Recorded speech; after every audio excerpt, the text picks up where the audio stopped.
Créé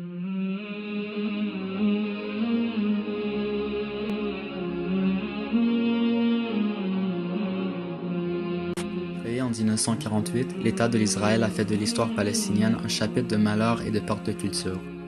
En fait, Israël est une création hybride du colonialisme et cela peut facilement être repéré par la déclaration du président Weizmann à sa requête pour la reconnaissance du foyer zioniste. En effet, il exigea aux Britanniques d'instituer un État zioniste pour la raison même de protéger leurs intérêts coloniaux et les voies commerciales de l'Empire. Le sionisme est au centre de la création de l'Israël, et le sionisme a pour but la dilatation systématique des frontières israéliennes. Les zionistes qui financent l'Israël dépensent des milliards de dollars par une alliance israélo-états-unienne afin de créer un gouvernement militarisé jusqu'aux dents. L'expansion même de ce gouvernement exige que les Palestiniens soient exportés, sinon exterminés, par des politiques qui visent à dissimuler leur économie, leurs services sociaux et leur morale.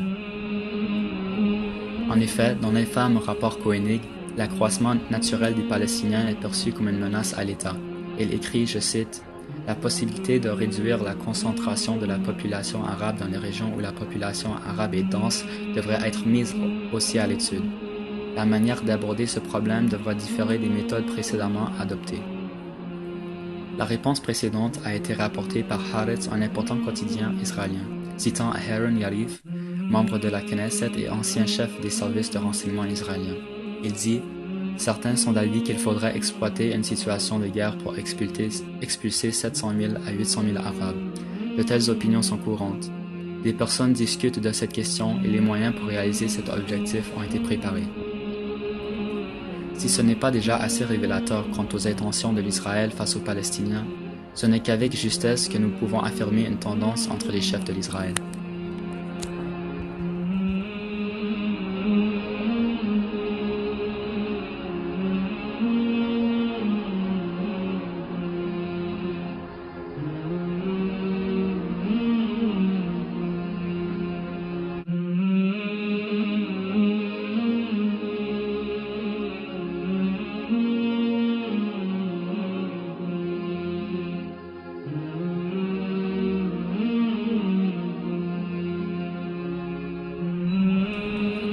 Depuis quelque temps, les Palestiniens subissent une détruite régulière des oliviers.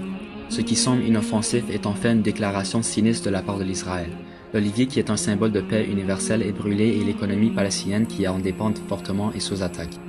Ces actes de violence poussent les fermiers hors de leurs terres et augmentent le nombre de Palestiniens déplacés. L'huile d'olive est deuxième sur la liste des produits exportés par la Palestine.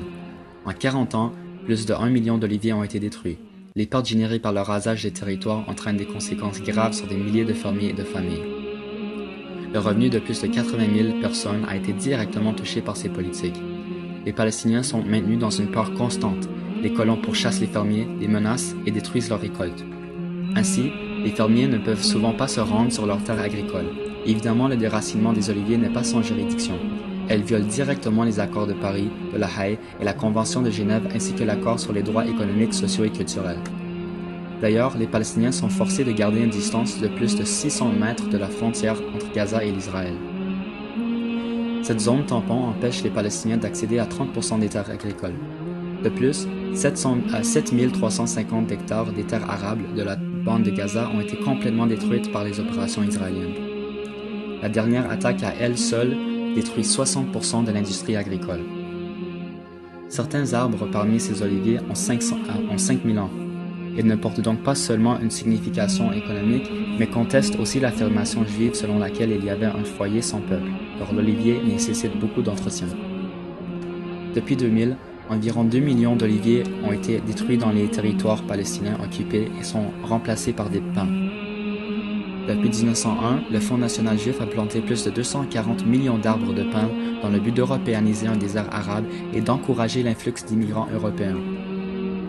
Aussi, cette plantation de pins utilisée pour couvrir le nettoyage ethnique et les preuves des événements connus par les Palestiniens comme la Nakba est parmi les modes les plus cyniques employés par l'Israël. D'ailleurs, cette transformation du paysage palestinien porte plusieurs conséquences sur l'écologie d'un désert arabe. La campagne de plantation du FNG altère la chimie du sol, entravant le développement des cultures agricoles. C'est un mode sinistre de garantir que les agriculteurs palestiniens seraient incapables de retourner sur leurs terres. Les colons juifs participent donc à une modification écologique qui ne peut pas s'effacer.